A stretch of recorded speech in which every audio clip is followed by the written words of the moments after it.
Hi, Linta. Hi, Dave. Do you want to introduce yourself to the audience? I'm Linta. I am the CEO and co-founder of Vitract, and we run the best stool test you can find on the market today. Stool testing, I have done my fair share of those over the years, and you can learn a lot about particularly microbiome. So tell us how you guys are doing it. Tell us what's your approach, and then we'll go from there. So what makes our test different is we focus on utilizing UI to make sense of all research papers out there and giving practitioners information about how to modify biomarkers. Because I think over the past 10 years, what we've gotten really good at is taking a snapshot of the gut.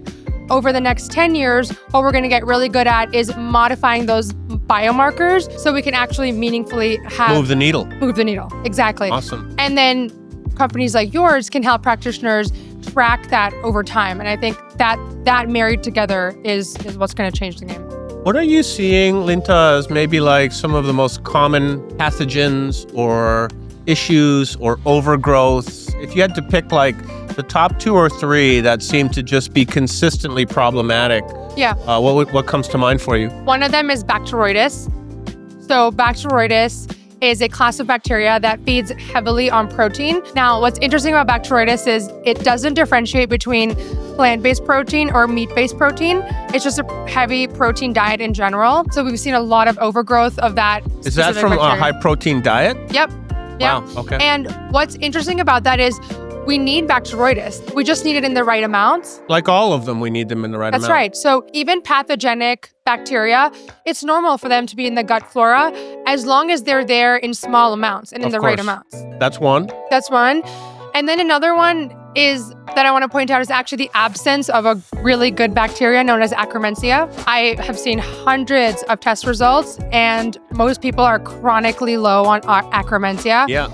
And what Akkermansia does is it activates GLP-1, which takes glucose out of the blood and fixes it into cells, which we want, right? It's like your body's natural Ozempic. Yeah, I've heard this before, and I actually had low Akkermansia on one of the tests that I did, and I started supplementing regularly, and I retested, and I was able to successfully get in range, and now I'm on a maintenance dose. Yeah, that's perfect. And one of the things that we focus on with our test is making it super accessible and affordable so that you can rerun testing and do exactly what you did. Okay, so then lack of Akkermansia, that's 2. Give us one more. Lack of Akkermansia, and then overgrowth of H. pylori.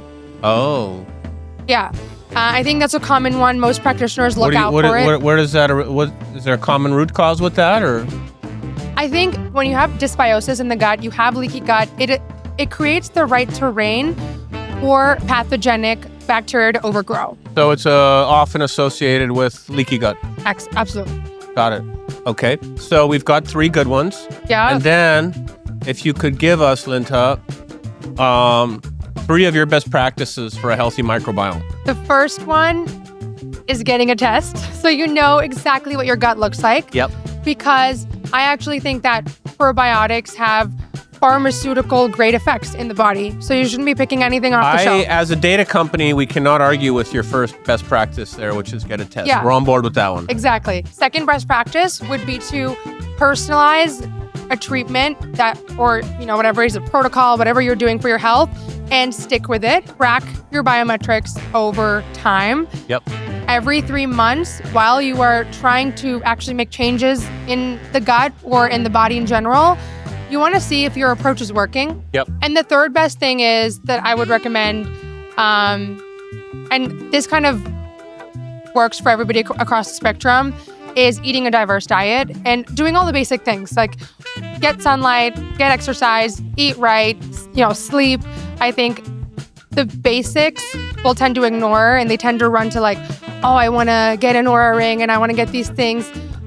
Or get on the latest peptide. Get on the latest. And you whatever. haven't fixed the diet and the sleep, and you don't have the fundamentals in place. Fix the fundamentals, and then go back to number 1, test what you need, and then retest and track. I mean, that's basically like our whole philosophy here at Heads Up, so I cannot argue with those best practices at all. Yeah. And if people want to get your test, how do they get your test specifically? They can either go through a practitioner, or they can go to our website at vitract.com and get a test. And we'll connect you with the practitioner that can help you sort of get on a regimen, retest, and stay on top of your health. Thank you for the great work you're doing in the world. Thanks, Dave. You guys too.